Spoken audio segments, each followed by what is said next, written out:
오늘 성경 말씀은 그 신약 성경 히브리서입니다. 11장 27절.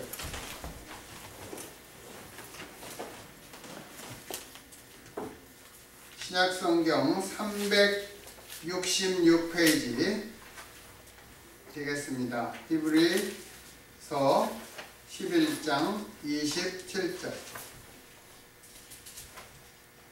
한 절 말씀입니다. 우리가 다 같이 읽겠습니다.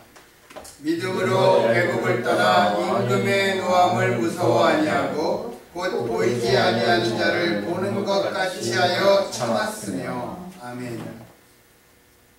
이렇게만 읽으니까 약간 애매한데 제가 다시 한번 읽겠습니다.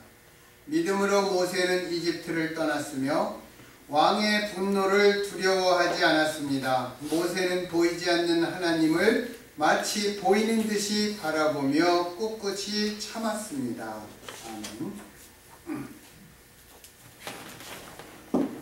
3월달은 이 히브리서 11장 거기서 우리가 모세를 지난주와 이번 주에 걸쳐서 하고 그 전에 두 번은 그 사사들의 믿음에 대해서 나누었습니다. 사순절을 맞이해서 믿음의 조상들이 어떻게 믿음의 관문을 지나갔나 그것을 함께 생각해 보고 싶었습니다. 현대인은 스트레스가 많다. 현대인은 스트레스에 시달린다. 우리가 그런 말을 많이 하고 많이 듣습니다. 지금 현재의 삶이 힘들고 미래가 확실하지 않기 때문입니다. 그래서 우리는 항상 현재와 미래에 대해서 염려하며 살아갑니다. 불안, 스트레스, 두려움, 긴장, 이 단어들은 서로 조금씩 다른 뜻이지만 여러 의미로 인생의 문제를 표현하는 단어들입니다. 롤러메이라는 심리학자는 불안을 이 시대의 공식적인 감정이라고 했습니다. 제가 이걸 보면서 인간의 감정에도 공식적인 감정이 있다는가 좀 우습다. 무서운 이야기지만 또 그것이 불안이라고 하니까 참 서글펐습니다. 사람이 기껏 그 정도밖에 안 되는가? 그런 생각이 들었습니다. 우리의 공식적인 감정인 불안에는 두 가지 종류의 두려움이 있다고 합니다. 근데 이거는 또 실존주의에서 많이 얘기하는 말이라고 합니다. 우리가 두려워하는 것이 두 가지 중에 하나는 대상이 있는 두려움입니다. 다른 하나는 대상이 없는 두려움입니다. 길을 가는데 강도가 나타나서 흉기로 위협하면서 돈을 달라고 할 때 우리는 두렵습니다. 또 우리가 독재국가 같은 데서 잡혀가서 고문을 당할 때 그런 때는 나를 고문하는 자, 나를 위협하는 자 그 대상이 분명하기 때문에 그때 느끼는 감정은 공포라고 합니다. 두 번째는 대상이 없는 두려움입니다. 우리가 그것을 불안이라고 합니다. 막연하게 미래가 암담해지거나 현실에 좌절하게 되고 마음속에 깊은 공허로 가득 찰 때 우리는 불안해집니다. 이 두려움의 문제는 아마도 인간의 타락과 함께 시작되었을 것입니다. 하나님의 말씀을 어기고 선악과를 따먹은 순간부터 얼마나 불안했겠어요. 그런 장구한 역사를 가지고 오래된 문제입니다.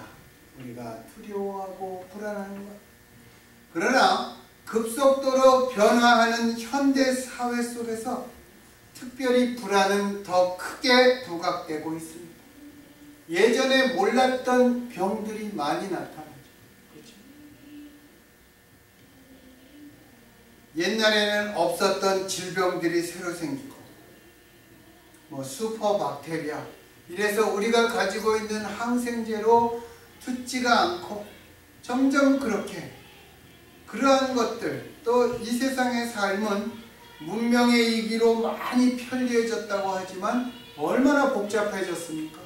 여러분, 우리가 예를 들면 이런 것입니다. 여러분, 그 어린아이들한테 닭을 딱 보고 단어를 말하 그러면 뭐라고 얘기하죠? 보통 치킨 이렇게 얘기할 겁니다. 그렇지만 우리가 얘기하는 닭은 hen, 암탉은 hen, 수탉은 뭐라 그러죠? 그렇게 얘기하죠. 우리가 병아리라는 개념이 많이 없어졌어요. 옛날에는 어미닭이 병아리들을 이렇게 끌고 이렇게 다닙니다. 이렇게 다니고 병아리들이 아무거나 집어먹을 때 어미닭이 꼬꼬꼬 하면서 경고를 하면서 그것은 먹어야 될 것, 먹지 말아야 될 것, 이렇게 구분해서 키웁니다. 매나 위험한 동물이 나타나면 다시 병아리들을 불러서 날개 밑으로 딱 숨기잖아요. 그러면서 병아리를 키우는 게 닭이었는데, 요새는 병아리가 어디서 킵니까? 부화장에서 태어납니다. 그리고 양계장에서 자랍니다. 그리고 나서 육계는 육계로, 양계는 양계로 그렇게 나누어지는 것입니다. 사람의 도리도 마찬가지입니다. 어머니가 자식들을 안고 키우면서 해야 될 거, 하지 말아야 될 거를 가르치기 이전에, 요즘은 뭐 어려서부터 어디 킨더가든이나 프리스쿨 이런 데 다 보내잖아요. 그런 데서 다 가르치고 키웁니다. 집안에서 가르쳐야 될 것을 가르치지 않습니다. 적다 이런 얘기죠. 얼마나 많은 것을 우리는 상실해버렸는지 모릅니다. 요즘에 이렇게 사람들 만나면 이렇게 고개 숙이고 이것만 한대요. 예? 그게 하루에 2시간씩 한답니다. 얼마나 사회성을 잊어버리는 것이에요. 우리가 아무리 사람이 많은 것을 알게 지식의 사람으로 키워도 사회성이 없으면 이 사회에서 그 사람이 올바르게 살아갈 수가 없는 것입니다. 여러분, 머리 좋은 사람은 이 세상에 무지하게 많습니다. 공부 잘하는 사람도 무지하게 많아요. 생각이 깊은 사람이 없습니다. 남을 배려하는 사람이 적습니다. 그렇게 사람을 키워야 되는 것입니다. 그런데 우리는 많은 것을 잊어버렸습니다. 현대사회는 모든 것이 그렇게 급속도로 변화되면서 예전보다 불안, 두려움이 특별히 더 커진 그러한 시대입니다. 요즘에 어떠한 직장이든지 직장에 잡을 잡으려면 부전공을 심리학으로 하면 상당히 유리하다고 합니다. 우리가 거래하는 사람, 상대방의 마음을 더 잘 헤아릴 수 있기 때문에 그 심리학을 부전공으로 많이 한다 그럽니다. 우리가 살아가면서 나이가 들어갈수록 그런데 변화가 주는 당황스러움, 그것이 점점 커집니다.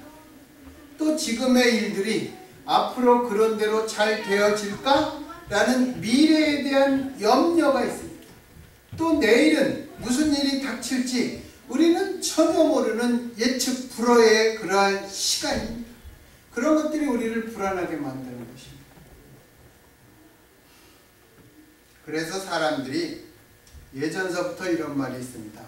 Weep not the past, fear not the future. 과거에 연연해하지 말고 미래에 대해 두려움을 갖지 말라. 그런 것이 우리가 그렇게 아쉬워하고 두려워하는 것이 과거와 미래로 향해 있기 때문에, 오늘 본문은 믿음으로 모세는 이집트를 떠났으며 왕의 분노를 두려워하지 않았습니다.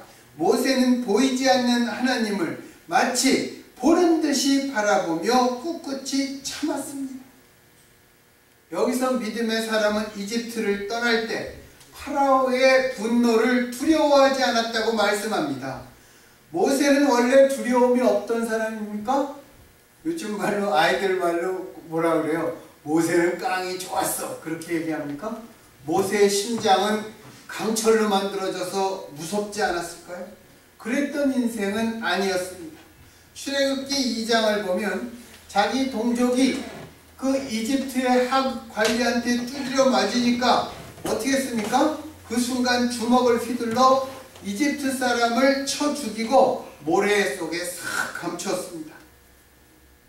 아무도 모르겠지. 저 히브리 사람은 내가 히브리 사람을 도와줬으니까 입을 다물겠지. 그렇지만 그 다음날 히브리 사람 둘이서 싸움할 때 모세가 같은 동족끼리 왜 싸우냐 그랬더니 그 중에 한 사람이 네가 어제는 이집트 사람 때려 죽이고 오늘은 나 쳐 죽이려고 그러냐. 그렇게 발각이 나니까 어떻게 합니까? 모세가 두려웠어. 큰일 났다. 발각이 됐구나. 파라오가 잡으려고 하자 죽을 것이 두려웠어. 그는 파라오의 힘이 미치지 않는 미디안 광야로 멀리 도망쳤습니다. 이 두려움은 모세만 가지고 있었던 것이 아닙니다. 아브라함과 이삭은 자기의 아름다운 아내 때문에 자기들이 죽을까봐 두려워서 아내를 아내라고 부르지 못하게 하고 누이 동생이라고 말했습니다. 야곱은 눈이 잘 안 보이는 아버지 이삭을 속이고 형 에서의 장자의 축복을 가로챈 다음에 형 에서가 죽이려고 하니까 그 보복이 두려워서 외삼촌 라반의 집으로 도망쳤습니다. 모세가 하나님의 말씀을 받으려고 시내산에 올랐을 때 정말 40일 있었잖아요.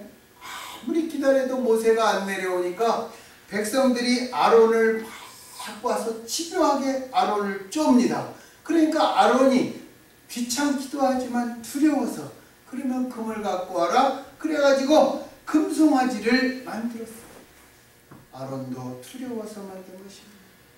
갈멜산에서 아합의 선지자 1대 450으로 승리했던 엘리야는 이제 이스라엘로 돌아온 다음에 아합 왕의 아내 이세벨이 내일은 내 생명이 저 바알의 선지자 중에 한 명같이 될 것이다.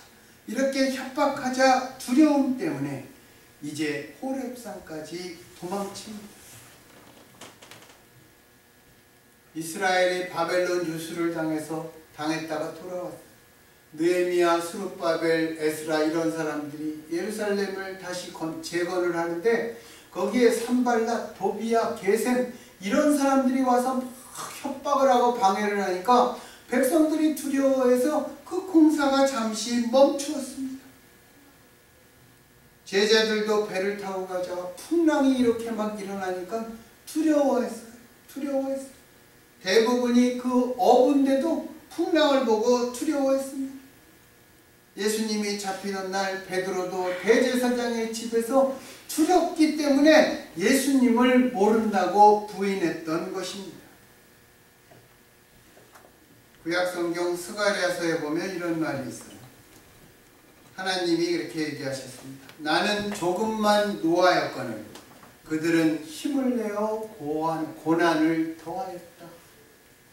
하나님이 우리한테 조금만 노하셨는데 우리는 고난에 고난을 더했다는 것입니다.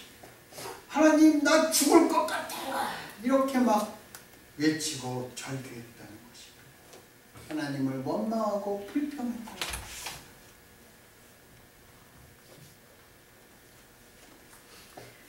우리 또한 믿음의 사람들만이 그런 것이 아닙니다.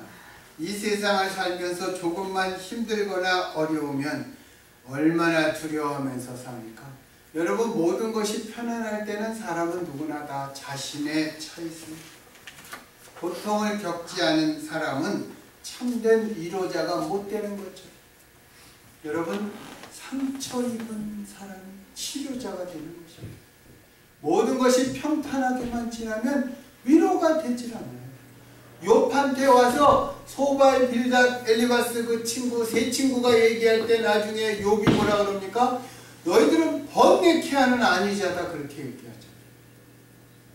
어떤 사람이 큰 고통을 당했을 때 찾아가서 정말 건방지게 하나님 이름 운운하지 말기 바랍니다. 더 큰 아픔을 주는 것이에요. 차라리 아무 말하지 않는 것이 위로가 되는 것입니다. 우리는 두려움 때문에 인생을 비겁하게 살 때도 있습니다. 두려움 때문에 깊은 밤에 잠 못 이루며 근심할 때도 많이 있습니다. 두려움 때문에 우리는 바로 그 현장을 피해버리는 때도 있어요. 이거는 믿음이 있어도 마찬가지입니다. 성경의 인물들도 모두 불안해했습니다. 왜 그럴까요? 인생 자체가 불안한 여정이기 때문에 그렇습니다. 그리고 사람은 두려움에 민감하게 반응하는 존재인 것 같아요. 근데 동물들도 다 그래요. 나보다 큰 세력 앞에 쉽게 무릎을 꿇는 것이 바로 이 자연계의 이치고 인생도 그런 것 같습니다. 제가 시베리아 백호들이 이제 1년에 한 번인가 모여서 짝짓기를 하는데 아주 어떤 놈이 이렇게 자리를 딱 차지하고 있다가 호랑이들이 이렇게 다가오니까 막 하고 쫓아요. 그런데 저기에서 무지하게 큰 호랑이가 나타나니까 앞으로 나가서 한번 하더니 재빨리 뒤돌아서서 도망치는 것입니다. 자기보다 큰 놈이 나타나니까. 왜 직장 다닐 때 더럽고 치사해도 사표를 못 내죠? 나보다 강한 존재이니까 그런 것입니다. 왜 그럴까요? 살아야 하기 때문입니다. 살아야 하기 때문에 생존을 해야 된다는 것입니다. 그래서 믿음의 조상 아브라함도 그랬고 이삭도 그랬습니다. 엘리야도 그랬고 야곱도 그랬습니다. 제자들도 그랬고 오늘 본문의 모세도 그랬습니다. 그런데 모세의 생애가 달라졌습니다. 엘리야의 생애도 달라졌고 스데반의 생애도 달라졌고 베드로의 생애도 달라졌습니다. 왜 그랬습니까? 그들이 살아계신 하나님을 만났기 때문입니다. 하나님을 만나고 나서 엘리야는 하나님의 명령대로 호렙산까지 도망쳤다가 다시 되돌아와서 예후와 엘리사와 심지어 이방인 하사엘까지 기름을 붓고 세웁니다. 스데반은 성령 충만하여 돌을 맞으면서까지 주여 저들을 용서하옵소서 이러면서 스데반이 순교하잖아. 베드로는 예수를 모른다 그랬다가 성령 충만했어요. 예수님이 바로 그리스도시다. 수많은 사람들 앞에 증거하고 선포했습니다. 오늘 본문의 모세는 하나님을 만나고 나서 이제는 두 번째로 이집트를 떠납니다. 처음에는 살인을 저지르고 도망자로 떠났지만 두 번째는 승리자로 떠납니다. 인류 역사상 노예 스스로 노예의 사슬을 끊고 그렇게 떠나간 것은 이 모세 시대에 그 출애굽 단 한 번뿐이라고 합니다. 자기들 스스로 그 노예의 사슬을 끊고 해방의 길을 떠난 그러한 민족은 하나도 없다고 합니다. 하나님께서 모세를 파라오에게 보내셨는데 파라오의 고집 때문에 이스라엘은 고통에 고통이 더 깊어져만 갔습니다. 그럼에도 모세는 눈에 보이는 것이 전부가 아니라고 생각했습니다. 그래서 그는 파라오의 위협과 분노 앞에 물러서지 않았던 것입니다. 모세는 눈에 보이지 않는 하나님, 그 하나님을 믿었습니다. 그러니까 눈에 보이는 파라오를 무서워하지 않게 된 것입니다. 이집트 왕 파라오는 모세가 물러서지 않으니까 나중에는 한 번만 더 네가 내 눈앞에 나타나면 내가 너를 죽여버리겠다. 그렇게 경고했습니다. 그런데 모세가 두려워했나요? 모세는 보이지 않는 하나님만을 두려워했기 때문에 조금도 두려워하지 않고 모세는 파라오 앞에 또 나타났습니다. 그렇게 모세가 믿음으로 굳건히 섰을 때 바로가 나중에는 결과적으로 타협하자고 나오는 것입니다. 파라오는 모세에게 너희는 가서 첫 번째 타협입니다. 너희는 가서 이 이집트 땅에서 너희 하나님께 제사를 드려라. 그렇게 말합니다. 이게 첫 번째 타협인데 모세는 지금 누구를 바라보고 있습니까? 하나님께서 약속하신 하나님의 약속을 바라보고 하나님이 약속하신 젖과 꿀이 흐르는 가나안 땅을 바라보고 있습니다. 그래서 모세는 타협안을 거절해버립니다. 그랬더니 그 다음에 파라오는 광야로 가서, 이집트가 아니라 광야로 가서, 가나안 땅을 가는 그 중간지대인 광야로 가서 제사를 드려라. 너무 멀리 가지 말라. 너희는 나를 위해서 기도해라. 그렇게 두 번째 타협안을 내놓습니다. 여러분, 위협과 타협 중 어느 것이 더 상대하기 어려울까? 위협은 공표와 두려움을 줍니다. 위협이 훨씬 더 어렵게 보입니다. 그러나 고문을 당해본 사람들의 말을 빌면 타협이 훨씬 더 버티기 어렵다고 합니다. 안중근 의사도 그렇게 말했습니다. 안중근 의사도 그렇게 말하고, 저는 제 친구들한테도 그런 얘기를 들었습니다. 한참을 정신없이 고문당하고 나서 고문으로 항복을 안 하니까 일본 검사가 자기가 다 시켜놓고 안중근 의사를 이렇게 불러서, 힘드시죠? 얼마나 힘드십니까? 이 한마디에 그 안중근 의사도 두 눈에서 눈물이 쭉 흘렀다. 그런데 안중근 의사만 그런 것이 아니에요. 내 감정을 이렇게 적셔주는 말 한마디, 사람이 눈물이 흐르더라는 것입니다. 그러고 나서 검사가 안중근 의사의 손바닥을 이렇게 대고 자기 손바닥을 이렇게 됩니다. 이렇게 일본과 조선은 하나가 될 수 있다.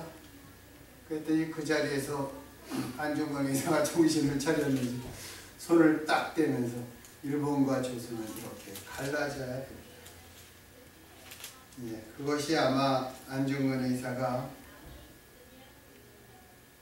그 순교하기 얼마 전에 거의 마지막 일이었을 것입니다.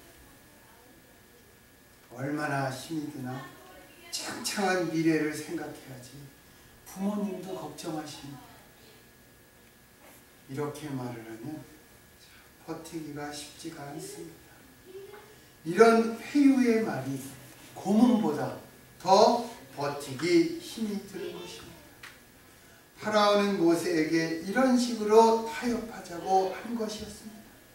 그 다음에 어떻게 타협하라고 했냐면, 하나님께 제사는 가서 드리기는 드리는데 너무 멀리는 가지 마라. 나에게 가까이 있어라. 이렇게 회유했죠. 그리고 난 그 다음에는 너희는 남자만 가서 제사를 드려라. 남자만. 여자와 아이들은 여기 있어. 가족을 볼모로 잡겠다는 것입니다. 그래도 말을 안 들으니까 그 다음에, 그러면 여자와 너희 어린 것들은 너희와 함께 가라. 그러나 양과 소와 염소는 여기에 두고 가라. 재물을 두고 가라는 것입니다. 파라오는 끝까지 타협안을 정말 끝내지 않습니다. 그러나 하나님께서 이집트의 모든 그 장자를 치시자 그때야 할 수 없이 모두를 내보냈습니다. 마찬가지로 사탄은 우리에게 뿌리 깊은 신앙을 가지지 말라고 타협합니다.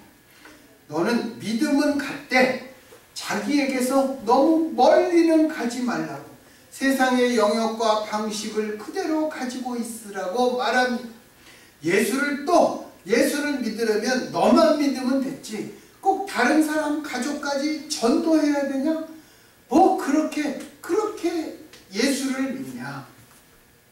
너만 믿으면 됐지 니네 아이들까지 꼭 하나님을 믿어야 되겠냐? 하나님을 믿는다고 꼭 하나님 앞에 제물을 드려야 하겠냐? 그렇게도 속삭입니다. 그것은 네가 본 것이 아니냐? 그렇게 방해하는 것입니다. 이것이 오늘날 교회에 다니는 우리가 가끔씩 듣는 말입니다. 제가 예수 믿고 얼마 안 됐을 때 제 어머니가 제가 예수 믿는다는 것을 알고는 큰 배신감을 느끼신 것 같아요. 평생 부처만 믿으셨으니까. 제가 전화를 그때 하니까 교회 다닌다며, 그러더니 그 다음에 나는 전도할 생각을 하지 마라. 나는 70평생 불교를 믿었으니까 그냥 이거 믿고 그냥 죽을 때까지 살게. 우리는 이러한 현실 속에서 자녀들에게도 악착같이 우리보다 더 좋은 신앙을 갖도록 기도하고 노력하면서 키워야 합니다. 우리 주변에 모르는 사람들에게도 반드시 예수를 전해야 합니다. 왜 그렇습니까? 예수가 생명이기 때문입니다. 하나님께 더 많이 돌려드리고 더 오래 기도드리고 더 깊이 말씀 묵상하고 더 열심히 살면서 우리가 믿음의 생활, 신앙과 생활, 거기에서 우리가 깊이 들어가야 되는 것입니다. 모세가 파라오의 분노를 두려워하지 않을 수 있었던 것은 단 한 가지입니다.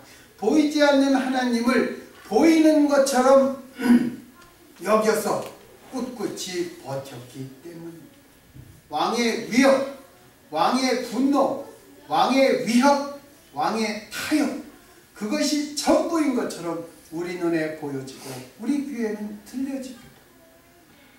왕 앞에 설 때 하나님은 안 보입니다. 그러나 믿음의 사람은 보이지 않는 하나님을 바라봅니다. 모세는 하나님을 바라보았기 때문에 파라오를 두려워하지 않았습니다. 이 세상을 두려워하면 하나님을 두려워하지 않게 됩니다. 반면에 하나님을 경외하면 이 세상을 두려워하지 않게 되는 것입니다. 우리도 하나님을 경외하면 이 세상과 이 세상 방식을 두려워하지 않을 것입니다. 그런데 두렵지요? 두렵습니다. 그래서 하나님을 자꾸 바라봐야 돼요. 하루에 한 번씩 바라봤습니까? 2번 바라보고, 2번 바라봤습니까? 5번 바라보고, 10번 바라보고, 1시간에 한 번씩 바라보고, 30분에 한 번씩 바라보면 우리가 이 세상을 두려워하지 않게 될 것입니다. 그래서 하나님을 바라본 다윗은 이렇게 노래했습니다. 여호와가 나의 힘이라 내가 누구를 두려워하리요. 주께서 내 편에 계시니 사람들이 내게 어찌할꼬. 이것이 바로 믿음의 사람들의 신앙 고백입니다. 모세는 끝까지 살아계신 하나님을 두려워하면서 또 하나님만 바라보면서 참고 기다렸습니다. 모세가 파라오 앞에 섰을 때가 나이가 몇 살이에요? 나이가 80입니다. 80. 여러분, 모세의 나이 20살이 아니에요. 30살이 아니에요. 40의 장년이 아닙니다. 혈기왕성한 때가 아니에요. 앞날에 대해서 걱정이 없고 내가 점점 약해져 간다, 이런 생각 안 드는 그런 젊은 나이가 아닙니다. 모세의 나이 80입니다. 거기다가 40년은 미디안 광야에서 정말 포기와 좌절의 삶을 살았습니다. 그런데 파라오 앞에 섰을 때 마치 나이 20살 먹은 처럼 두려워하지 않았습니다. 그러면서도 10번의 재앙까지 힘들게 기다렸습니다. 9번이나 파라오는 거절하고 변개하고 위협하고 타협했습니다. 이집트의 재앙이 10번이 내렸을 때 파라오만 힘들었던 것이 아닙니다. 이집트 사람들만 힘들었던 것이 아닙니다. 모세도 힘들었습니다. 모세의 형 아론도 힘들었습니다. 이스라엘 백성들도 힘들었습니다. 10번씩 갈 때 그것이 가능성이 있을까 없을까, 그 인내의 한계까지 가는 것입니다. 그러나 그들은 끝까지 견디고 참았습니다. 400년을 노예로 버텼는데 그들은 조금 더 정말 못 버티겠는가, 그것을 보고 하나님을 바라보고 기다린 것입니다. 그러나 그들의 인내심이 좋아서 버틴 게 아닙니다. 살아계신 하나님을 바라보았기 때문에 인내한 것입니다. 이 살아계신 하나님을 바라보면서 두려울 때도 주의 이름을 부르면서 두려움을 이기고 일어나는 우리가 되기를 바랍니다. 만일 하나님이 우리를 위하시면, 만일 하나님이 내 편이면 누가 우리를 대적하겠습니까? 이 믿음으로 이 봄에 무장하고 이 사순절에 무장하고 우리가 정말 믿음으로 우리가 올 한해도 우리가 살아가기를 예수님 이름으로 축원합니다. 기도하겠습니다.